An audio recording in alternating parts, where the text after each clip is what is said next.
Waalaikumsalam. Pak Muti Anam, silakan. Assalamualaikum warahmatullahi wabarakatuh. Terima kasih pimpinan, Pak Menteri dan seluruh jajaran. Pertama, marhaban ya Ramadan. Rabbana taqabbal minna siyamana innaka antas samiul alim. Yang kedua, kami mengapresiasi Pak Menteri atas kinerja keuangannya di tengah situasi politik setahun terakhir yang tidak baik-baik saja, tapi BUMN bisa terus bertumbuh. Yang ketiga, kami senang melihat Pak Menteri dan jajaran tambah seger, Pak. Kalau Bapak lihat para anggota kita ini makin kering kerontang karena 6 bulan terakhir di Dapil ternyata rakyat semakin cerdas. Maka kami berharap betul ke depan BUMN bisa lebih kolaboratif dengan kami, dengan mitra kerjanya, bukan hanya dengan oknum-oknum tertentu, karena kami semua di sini ini ya alhamdulillah bisa melewati lubang jarum itu. Tapi banyak kawan kami yang mereka setiap hari rajin ke tempat ini tapi juga tidak jadi karena rakyat sekarang semakin cerdas. Kalau kita tidak kolaboratif maka kita akan tergilas oleh situasi itu, Pak. Namun demikian dengan pencapaian Pak Menteri tadi yang luar biasa, ada beberapa hal yang ingin kami berikan masukan dalam rangka tentu kecintaan kami terhadap BUMN, Pak.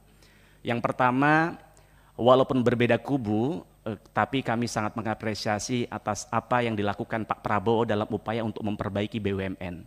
Bagaimana saat itu ketika kampanye di bulan Januari tahun 2024, beliau mengkritik keras BUMN, beliau melihat bahwa manajemen di BUMN itu malas-malasan katanya.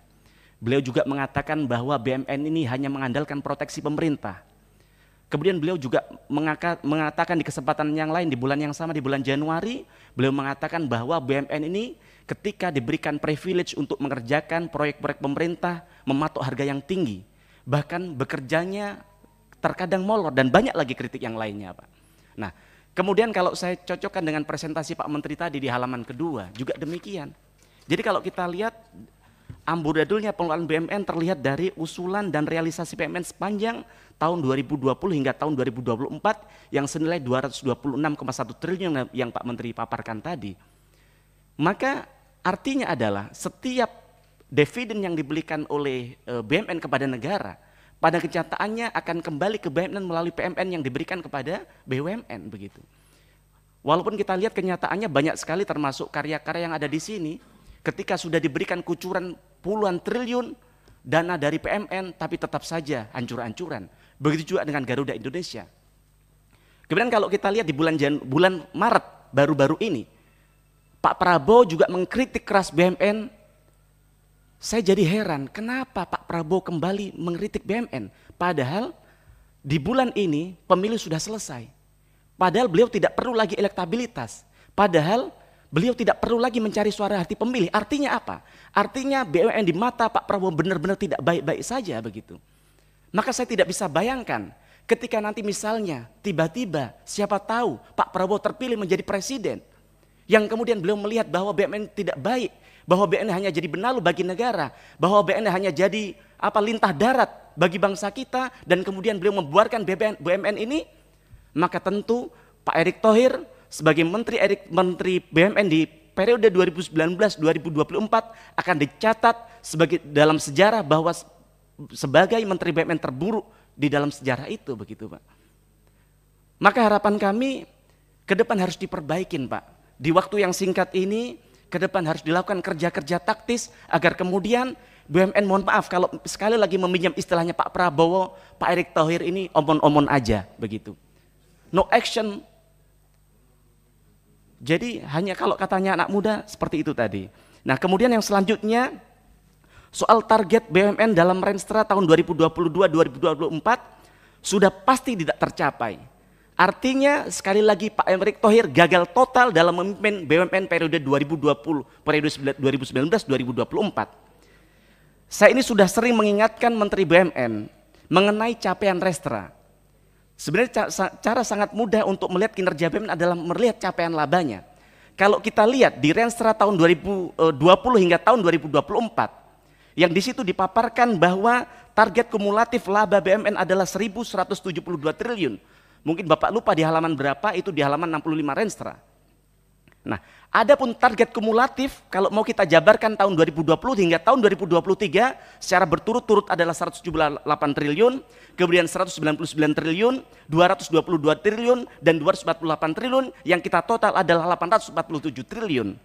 Sedangkan capaian laba seperti yang dipaparkan oleh Pak Erick Thohir tadi, ketika kita pantau dari tahun 2020 hingga tahun 2023 secara berturut-turut hanya 13 triliun, kemudian 125 triliun, 309 triliun, dan kemudian seperti yang dipaparkan soal asumsi 2023 yaitu 292 triliun, yang artinya totalnya hanya 739 triliun. Yang kalau kita kemudian kita cek gapnya adalah ada 108 triliun yang tidak tercapai. Kemudian ditambah target laba tahun 2024 yang di dalam Renstra disebutkan yaitu 325 triliun, maka ditambah gap yang ada, totalnya saya hitung-hitung tadi adalah 433 triliun.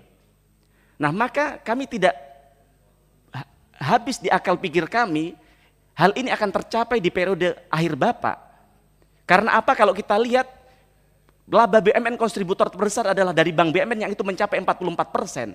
Yang itu saya pikir di periode di tahun 2024 ini paling mentok dari akumulasi perbankan BUMN hanya tercapai 160 triliun. Maka sekali lagi hal yang Bapak lakukan selama ini ya seperti yang disampaikan Pak Prabowo tadi, hanya sekedar omong-omong saja. Belum lagi kalau kita lihat di Renstra target capaian yang lain yang tidak tercapai, yaitu soal ada 6 BUMN yang Bapak sampaikan di Renstra akan masuk dalam top perusahaan global pada tahun 2023, dan ada 7 perusahaan BUMN yang akan masuk dalam top perusahaan global di tahun 2024, yang itu di tahun 2023 ini baru tercapai satu yang masuk Fortune 500 global yaitu Pertamina. Maka harapan kami ke depan hal ini perlu untuk kemudian dilakukan langkah-langkah taktis agar kemudian bisa mencapai target-target yang sudah Bapak paparkan di Renstra 2020-2024. Kemudian yang ketiga, soal Formula E. Formula E tahun 2024 tidak dilaksanakan karena alasannya karena kondisi politik yang tidak stabil. Tapi kalau kita lihat MotoGP tetap dilakukan walaupun tren penontonnya terus menurun. Artinya tidak dilakukan Formula E ini hanya soal konsistensi Pilpres saja begitu. Maka harapan kami Pak Menteri, Bapak tahu bahwa penyelenggara Formula E pengganti Jakarta adalah mana Pak Menteri? Yaitu Tokyo dan Shanghai. Maka harapan kami di tahun berikutnya, ini kan sudah kelihatan di quick count kalau menurut capres yang Pak Menteri dukung kan begitu. Artinya pemilu kan sudah aman-aman saja. Artinya harapan kami formula ini bisa terus diteruskan agar bagaimana ini yang sudah sejalan dengan konsep hilirisasi dan pengembangan industri listrik di negara kita bisa segera terwujud begitu. Kemudian yang keempat soal penundaan IPO Pertamina Hulu Energy. Kembali Kementerian BUMN kami lihat bahwa baru-baru ini akan menunda Palemco.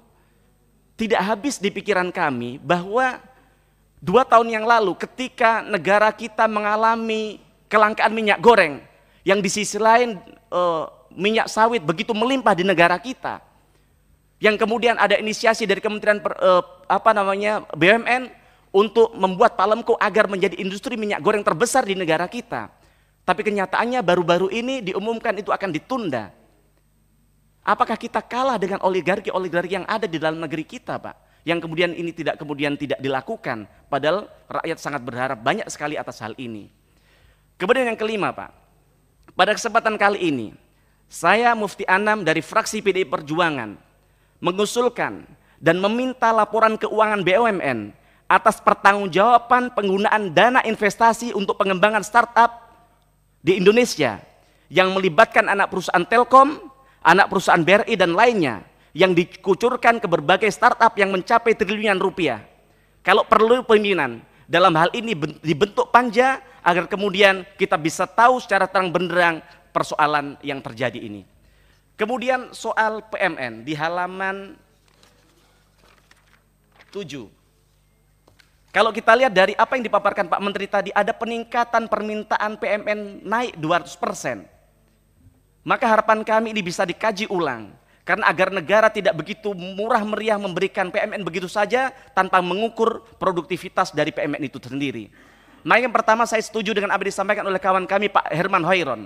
Setahu kami 2 tahun lalu ketika kami rapat dengan PLN, saat itu sudah jelas bahwa dengan PMN terakhir itu, waktu itu bisa dicek di rapat 2 tahun lalu, Pak Dirut PLN mengatakan bahwa ini adalah tahun terakhir kita meminta PMN untuk kepentingan program listrik masuk desa. Pertanyaannya, kemana duit PMN 2 tahun yang lalu. Kemudian hari ini, ketika minta program listrik desa ini, kami ingin tanyakan, kami sepakat apa disampaikan kawan kami Partai Demokrat tadi. Dana PMN yang dibutuhkan 3 triliun ini akan disalurkan di listrik desa di mana saja. Dan yang kedua, harapan kami ketika itu memang benar-benar dibutuhkan, maka harapan kami juga tidak menggunakan transmisi seperti yang selama ini berjalan karena itu biayanya sangat mahal.